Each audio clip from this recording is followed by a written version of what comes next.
$576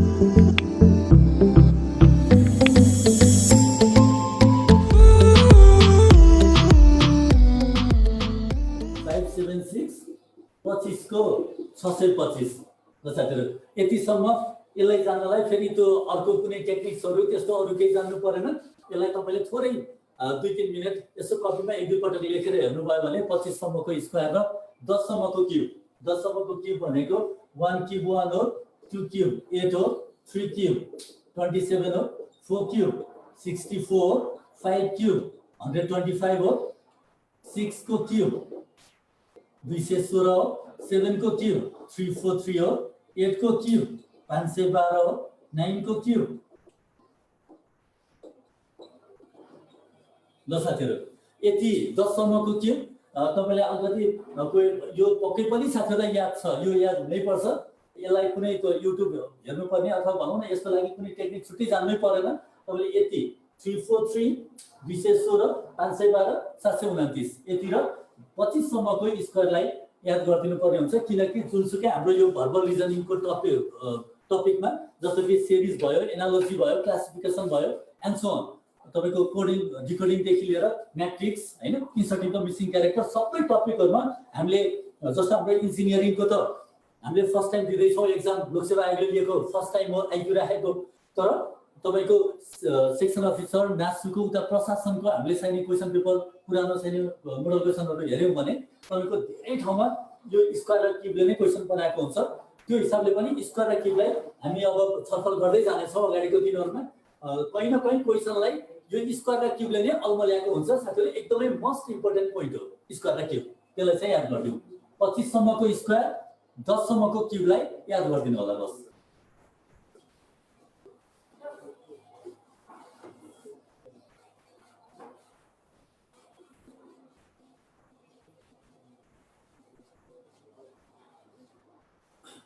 यस्तो होस् कि तपाईले जस्तो कुनै क्वेशन देख्ने बित्तिकै तपाईको ठ्याक्क चाहिँ यो स्क्वायर र क्यूब हो भन्ने कुरा आइहाल्नु पर्यो के जस्तो कि मैले एउटा एक्जाम्पल लिएँ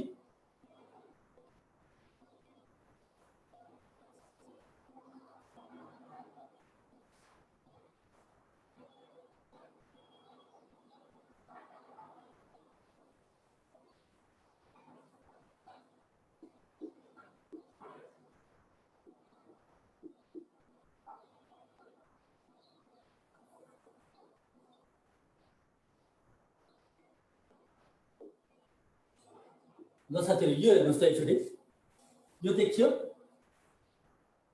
देखियो ल यसको के होला एकचोटी गेस गर्नु त हामी सिरिजमै छौं है हामी बेसिक कुरा पढ्दा पढ्दै एक एकवटा एक्जाम्पल पनि लिँदै हिँडेका छौं यो स्क्वायर किन पनि महत्त्वपूर्ण छ भन्ने कुरा एकचोटी यसो हेरौं त फर्स्ट 3 डिजिट चाहिँ स्क्वायर छ हो एकदम यो क्वेशन चाहिँ जुन अस्ति यो 76 सालको माघमा भएको सेक्सन अफिसरको क्वेशन हो साथीहरु हेर्नुस् त एकचोटी हो अगाडिको 3टा डिजिटलाई मात्र हेर्नु भयो भने अरु पछाडी 5 चाहिँ त्यतिकै झुकाउनलाई राख्यो हैन अगाडिको 3टा डिजिटलाई हेर्यो भने 256 16 को स्क्वायर हो 289 17 को स्क्वायर हो 324 18 को स्क्वायर हो 361 तपाईको 19 को स्क्वायर हो त्यसो भए अब के आउने भयो भने 20 को स्क्वायर दैट इज 400 5 त्यतिकै राख्दा छ हाम्रो अप्सन पनि छ फेरि हामी अप्सन पनि हेर्छौं हो यो हिसाबले साथीहरु कहीं न कहीं क्वेशन चाहिँ स्क्वायर र क्यूबले बनाएको हुन्छ झुक्याएको हुन्छ स्क्वायर र क्यूबमा सर तपाईले त्यसको लागि स्क्वायर र क्यूब जानलाई फेरि तपाईले छुट्टै लिएर बस्नु पर्ने केही पनि रहेन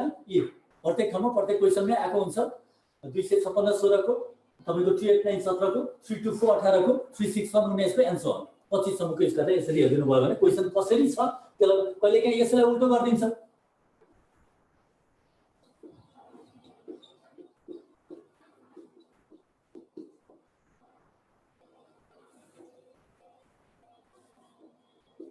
यसरी हैन यो के भयो त भन्दा त्यही कुरालाई फेरि पनि 16 को स्क्वायरलाई अपोजिटबाट लेख्यो 17 को स्क्वायरलाई फेरि अपोजिटबाट लेख्यो 18 को स्क्वायरलाई जुन 3 to 4 फेरि अपोजिट रिभर्स अर्डरबाट लेख्यो त्यसो भए अब 163 19 को स्क्वायर 163 साथीहरु स्क्वायर र क्यूबमा एकदम मैले भनेको छु एक्जाममा जोड तोडले यसलाई चाहिँ ठ्याक्कै माइन्डमा आइहाल्नु पर्यो कतै स्क्वायर र क्यूबले क्वेशन झुक्याएको बनाएको छ कि भनेर हेर्दिनु पर्यो साथीले भनिराख्नु भएको छ एकदम ठीक छ है हामी लाइनमै छौं भनेको त्यो अन द वे प्रिपरेसनको एउटा चाहिँ ठ्याक्कै हामी पोइन्टमै छौँ, धेरै हामी पछाडि पनि छैनौँ, ब्याक पनि छैनौँ, किनभने साथीहरूले प्रत्येक क्वेसनलाई भनिराख्नु भएको छ।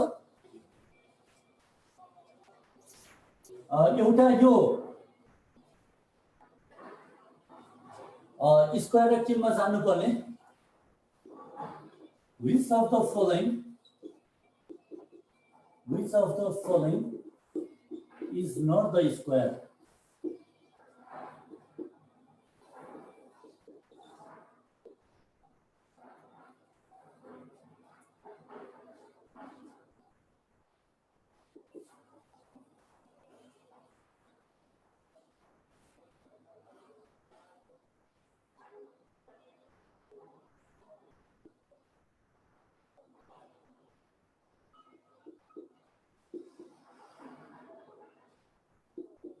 ल हेरौँ त माथिको, which of the following is not the square?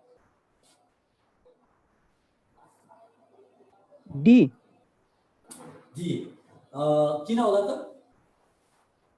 441 चाहिँ स्क्वायर हुन्छ, 432 नै स्क्वायर हुँदैन, त्यही भएर। अब यो अरु त ठ्याक्कै थाहा भएन, अरु थाहा भएन। एउटा अलि सजिलो नम्बर पनि भयो एकदम। तर मैले यहाँ भन्न खोजेको के थियो भने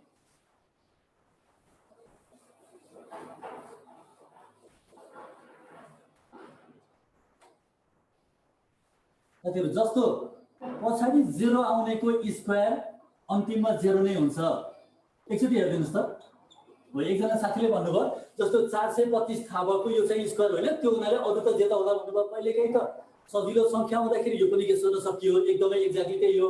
तर मैले अहिले अब भनौँ न ठुलो संख्या लिइन, यहाँ जस्तो यो 529, यो 2704, 1024, यिनीहरू त हामीलाई अलि ठुलो संख्या छ। यो स्क्वायरहरु त जानेको छैन, हामीले 20 अथवा बढीमा 25 सम्मको याद गरेका छौँ हैन। त्यो हिसाबले तपाईको यो पनि ठुलो संख्या राखिएको भए, सपोज यो पनि ठुलो संख्या भएको भए,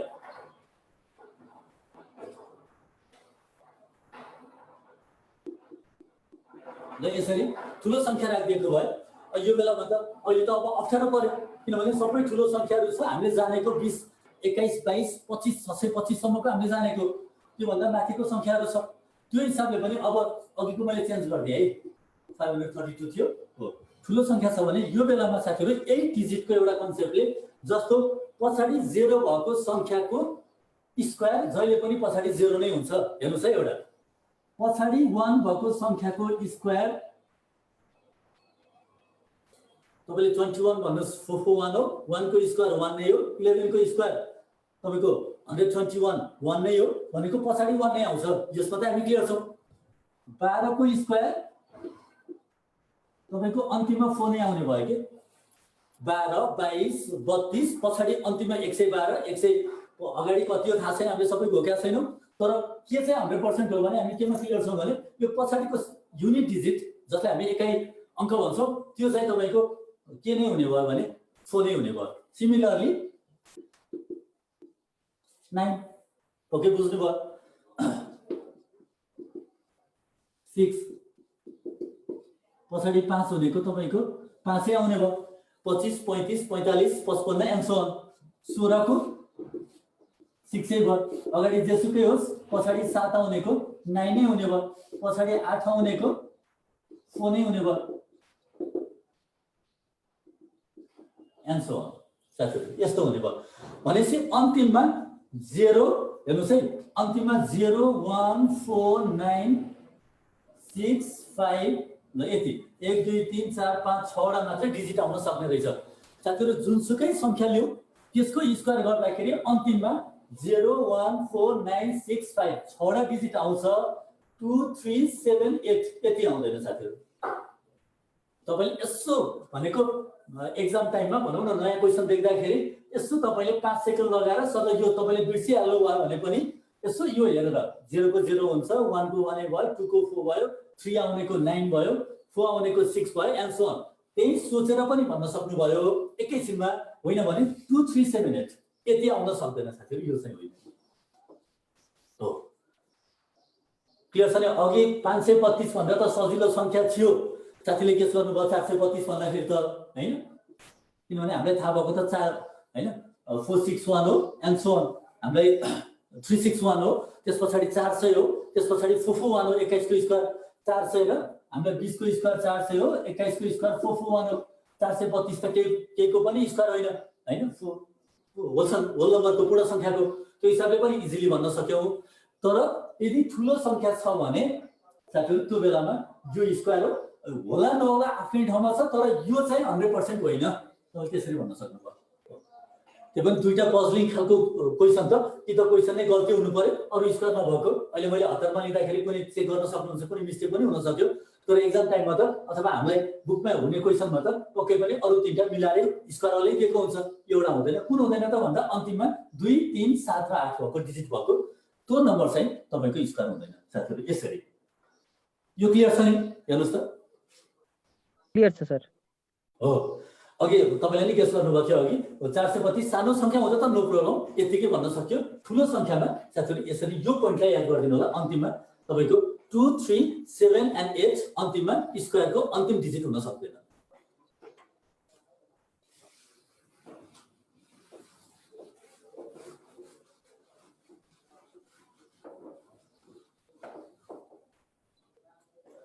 यो एउटा टेस्ट अफ डिभिजिबिलिटी, यसलाई पनि नोट गरौँ साथीहरु। हामीलाई सिरिज एनालोजी क्लासिफिकेसन कहिले न कहिले युज हुने टर्म हो। टेस्ट अफ डिभिजिबिलिटी भनेको कसले कसलाई डिभाइड गर्ने भन्ने कुरा पनि थोरै अब हामीले आईक्यू म्याथमेटिक्स गर्दै गर्दाखेरि यसमा पनि थोरै अलि चनाखो हुनै पर्यो। हामीलाई थाहा छ 1 ले सबैलाई भाग जाने संख्या हो, 1 ले सबैलाई भाग जान्छ, 1 ले सबैलाई भाग जान्छ, 2 ले भाग जाने। यसलाई पनि मैले डिटेलमा लेखिन है साथीहरुलाई, म एउटा अलिकति 7 र 11 मा मात्रै गएर पज हुन्छु। 2 ले भाग जाने संख्या भनेको तपाईको सबै अल इभन नम्बर्स हो। 2 ले भाग जाने संख्या सबै जोड संख्यालाई 2 ले भाग जान्छ। 3 ले भाग जाने संख्या र 9 ले भाग जाने संख्या चाहिँ sum of the digits, divisible by 3 or 9, जस्तो कि यो इटिसी 3, 4, 5, 6 हेर्नुस् है। सबै यसमा कुनै हामीले दिएको संख्यामा त्यो अंकहरुलाई जोड्दिनु भयो भने हेर्नुस् त, दिएको संख्याको अंकलाई जोड्दाखेरि यदि 3 ले भाग गयो भने त्यो संख्यालाई 3 ले, पुरै संख्यालाई 3 ले भाग जान्छ। यदि 9 ले भाग गयो भने त्यो पुरै संख्यालाई 9 ले भाग जान्छ। जस्तो 2, 3, 1 को अंकलाई जोड्दाखेरि 6 हुन्छ, 6 लाई 3 ले भाग गयो 3 to the 6, त्यसो भएको हुनाले यो 3 को डिभिजिबल हो, 3 ले भाग जाने संख्या हो। 9 ले जाँदैन, यसलाई 9 ले भाग जाँदैन। अब यसमा हेर्यौ भने 7, 2, 9, 9, 9, 18 टोटल 18 भयो। 3 ले पनि भाग जाने भयो, 3, 6, 18, 9, 2, 18, 9 ले पनि भाग जाने भयो। त्यो भएर यो पुरै संख्या 7 to 9 भन्ने पुरै संख्यालाई तपाईको चाहिँ केले भाग जान्छ त भन्दा 3 or 9 ले भाग जान्छ। 3 ले पनि भाग भयो, 9 ले पनि भाग भयो। 3 ले र 9 ले भाग गर्नलाई साथीहरु त्यहाँ हामीलाई दिएको संख्या